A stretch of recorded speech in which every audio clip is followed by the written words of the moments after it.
Je vous salue dans le Seigneur. Bonjour, merci de votre fidélité, merci d'être là. Bienvenue aux nouveaux abonnés dans cette grande famille de la sœur aimée Musinga TV. J'espère que vous allez bien. Moi aussi, je me suis bien réveillée par la grâce de Dieu parce qu'on est là au service de Dieu.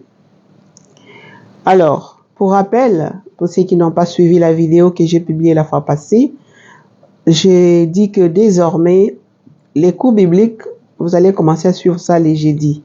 Donc, à partir de la semaine prochaine, les jeudis, vous allez suivre ça. Et la parole de Dieu reste les samedis. Pourquoi nous avons espacé? C'est pour donner la possibilité aux gens. Parce qu'il y a les gens qui continuent à écouter la parole de Dieu les lundis. Mais si encore nous publions les cours bibliques, ça devient encore du doublon. Et puis, donc c'est un peu comme ça. Avant de commencer la question du jour, je voulais d'abord remercier vous qui nous soutenez par les conseils et les gens qui croient à ce que nous faisons. Quand on demande la contribution, ce n'est pas que c'est un grand péché, je ne sais pas comment. C'est comme aussi dans nos églises, non? Pour construire, par exemple, notre paroisse, on demande de contribuer. Ce n'est pas quelque chose de grave. C'est la même chose. Si je vais servir, je dois acheter les micros comme les micros ici. C'est quelqu'un ici qui nous a acheté les micros. Certaines choses, on a besoin d'acheter. On doit contribuer. Sinon, c'est moi-même qui dois chercher pour venir les faire. Donc, il y a les gens qui comprennent et il y a les gens qui ne comprennent pas. Bon, pour ceux qui ne comprennent pas, qu'est-ce que je vais faire? C'est leur affaire. Au moins, pour ceux qui comprennent, Dieu merci. La fois passée, nous avons reçu des mamans Marie-Louise Mota qui nous avait envoyé donc $20. Et comme on avait déjà dans la caisse 95, c'est qui a fait au total $215. Aujourd'hui, nous avons reçu des messieurs belles de là où vous êtes. Que Dieu vous bénisse. Vous avez envoyé $5,30. Alors, au total, nous avons désormais $220,30. Donc, c'est ça le total. Continuez la générosité pour le bien, pas seulement de vous, mais de nous tous qui suivons ces plateformes, donc la télévision Aimé Musinga TV. Puisque même les prêtres qui vont venir, par exemple, prêcher ou vous parler, il faut penser quand même en son carburant. Si dans même moi-même, je me mets là-bas à parler, etc. Donc, tout ça, ça fait quelque chose. Donc, c'est pas une obligation. Pour ceux qui peuvent. Voilà.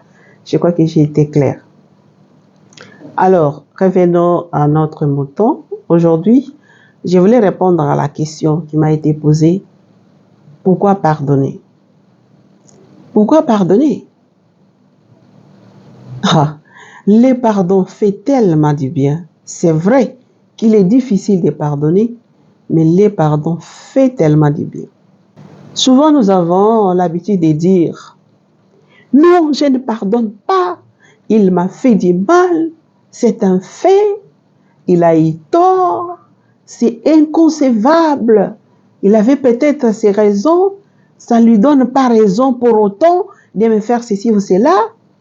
Je peux choisir de me venger, de lui rendre ses mal à mon tour. » N'est-ce pas, nous le disons.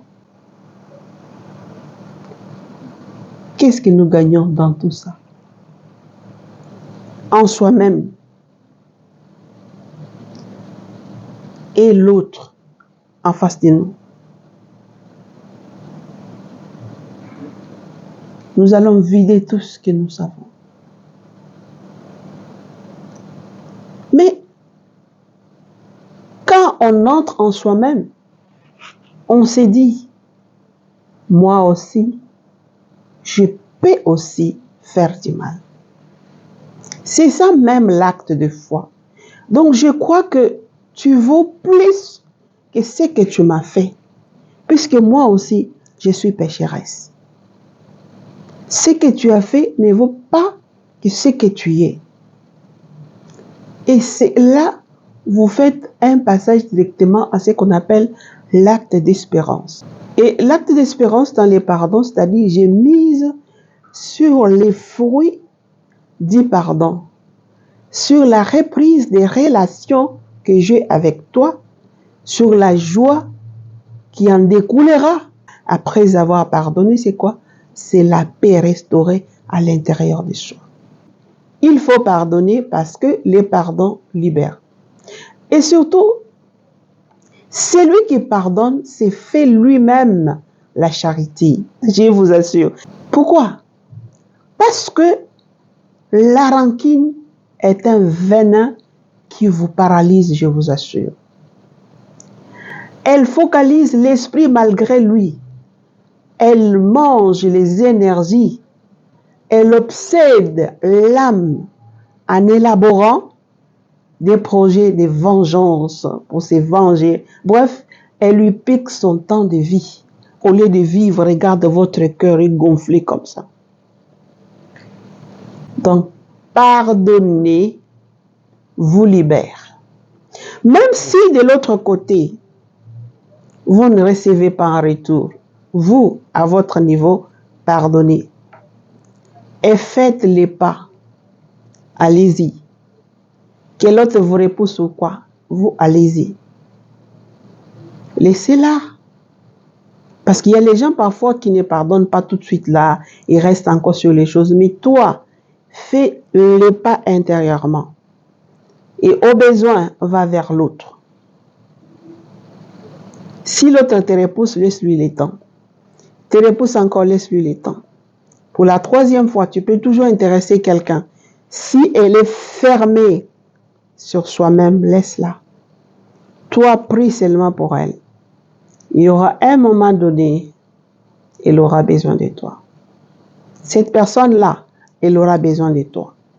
Puisque, surtout si vous savez que vous n'avez rien fait et que l'autre reste en colère pour rien, vous ne comprenez pas laquelle où ça vient d'où. Puisque le problème qu'il y a souvent, on interprète mal les choses, on comprend mal les choses, on comprend les choses par rapport aux acquis qu'on a dans sa famille ou de ce qu'on a en soi. On interprète les choses. Parfois, ce n'est pas comme ça. C'est pourquoi dans la vie, il faut toujours, si vous ne comprenez pas une attitude, une parole, allez-y demander. Demandez tout simplement à la personne, qu'est-ce que tu voulais dire? Puisque si vous ne demandez pas, vous restez sur ce qui a été dit, en les comprenant de votre manière. Vous pouvez même pécher, garder rancune contre l'autre, alors l'autre ne l'a pas dit dans ce sens. Puisque nous oublions quelquefois que nous avons nos caractères différents, nous avons les comportements différents, nous avons été formés différemment, à partir même de nos familles. Nous réfléchissons différemment. Une chose que moi je peux trouver une blague, l'autre que ça lui fait du mal. C'est là aussi intervient l'importance de se connaître. Si vous, surtout en famille, papa doit connaître la maman. Qu'est-ce que maman aime, qu'est-ce que maman n'aime pas.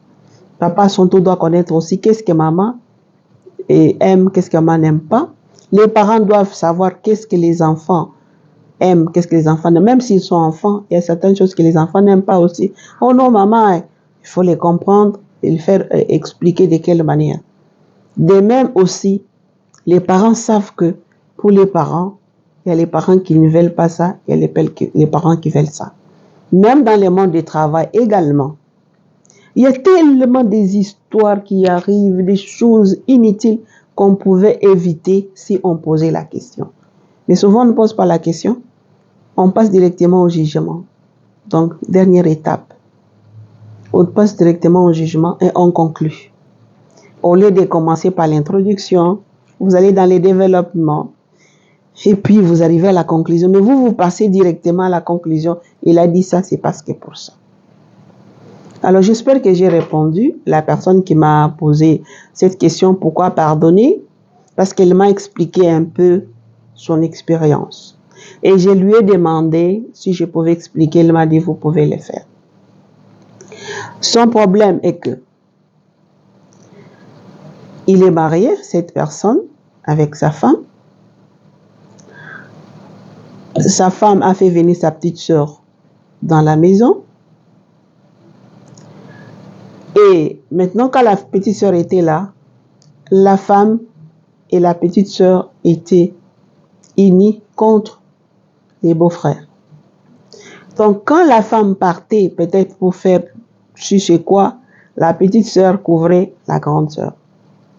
Comme l'homme aussi ne voulait pas des blagues dans sa maison, et quand la petite sœur partait faire je sais quoi, couvrait la petite sœur. La femme couvrait la petite sœur. Il y a beaucoup de choses que je ne vais pas expliquer ici, beaucoup de choses qui se sont passées, jusqu'à quand la femme a voyagé quelque part, puisque l'homme était aussi en voyage. Mais la femme n'avait pas dit à l'homme qu'il partait en voyage. Curieusement, l'homme est rentré qui est prévu parce qu'il devait faire des semaines. Et quand l'homme est arrivé, il demande à la petite sœur, où est ta grande sœur? Il dit qu'il est parti au deuil. Au deuil où? Supposons, je donne l'exemple, en Bazangungu, mais on est ici à Kinshasa. Je ne vais pas situer parce que les gens peuvent savoir ça. Parce que ça a amené des histoires qui sont encore en cours. Presque ça partait au divorce. C'est pourquoi il demandait conseil. Moi, je lui ai dit non, ce n'est pas la solution. Que vous arrivez même au divorce, il faut pardonner. C'est pourquoi il m'a posé la question de savoir pourquoi pardonner. Et je lui réponds pour dire que le pardon libère. Le pardon libère. Alors, c'est comme ça que la dame était partie loin, en dehors du pays. La dame était partie en Afrique du Sud. Comme il savait que son homme avait une mission de service de 3 semaines, elle s'est tapé aussi un voyage pour l'Afrique du Sud pour 1 semaine. Voilà que l'homme, elle a fait juste 1 semaine, elle est rentrée. Le monsieur a dit maintenant, je vais prendre alors le téléphone, appeler. Ça sonne comme on dit, c'est à l'extérieur. Mais comment ça? Où est-ce qu'il est parti au deuil? C'est son ami, etc. L'homme a dit, d'accord, 2 jours, 3 jours. Mais quel est ce deuil qui fait 2 jours? On part au deuil aujourd'hui, demain on rentre. Quel est ce deuil qui traîne comme ça? Qu'est-ce qu'il y a là? Oh non, moi je ne sais pas. La fille a commencé à appeler sa soeur. Rentre. Alors un jour, la fille pensait que le monsieur était parti au travail. Elle a commencé à parler à autre. Ma grande soeur, rentre. Mon beau-frère est toujours rentré. Prends l'avion, etc. Et les beaux-frères qui sont, ils trouvent avec la fille. Qu'est-ce que tu racontes? Pour ici en Bazangungu, il faut prendre l'avion. La fille commence à trembler. Elle lui a dit, tu dois me dire. Aujourd'hui, sinon je te chasse et toi aussi, tu pars de la maison. Alors la fille était obligée de dire. Bon, 1 semaine après, la femme est arrivée. Alors l'homme a dit non. J'avais déjà remarqué qu'il y a beaucoup de choses. Elle a d'abord chassé la fille de la maison, que tu n'as pas aidé ta grande sœur. Et la fille est partie rentrer chez elle. Maintenant avec la femme, l'homme dit non, c'est fini. Alors il dit pourquoi pardonner? Quelqu'un qui te fait du mal, tu lui fais confiance, tu lui donnes tout. Il a tout ce qu'il vaut. Il me trompe, moi je suis ton mari. Pourquoi peut me donner? Alors, en tout cas, il m'a posé cette question. Je lui ai dit que je peux raconter. Il a dit oui, tu peux raconter. C'est pour apprendre. Alors, moi, j'ai conseillé ce que je pouvais dire. Et il m'a dit qu'il va réfléchir. Moi, j'ai continué à prier. Vous aussi priez pour lui parce que le pardon libère. Ça ne sert à rien de divorcer. Il faut qu'ils dialoguent et ils vont trouver un compromis. Mais, en toute chose, parce que les problèmes des pardons touchent tout le monde. Chacun peut-être dans sa vie de différentes manières. Retenez tout simplement que les pardons libèrent. Ça vous rend libre. Et ça vous invite d'avoir des gastrites, des mal au cœur, mal à l'estomac, inutilement. Si vous ne comprenez pas, posez la question. Pour ne pas rester dans vos petits jugements qui ne vous amènent nulle part. Merci de nous avoir suivis. Nous nous retrouverons prochainement avec notre sujet. Déjà, les samedis, vous aurez droit à la parole de Dieu. Et puis, s'il y a d'autres nouvelles qui nous arrivent, nous ne manquerons pas de vous les donner.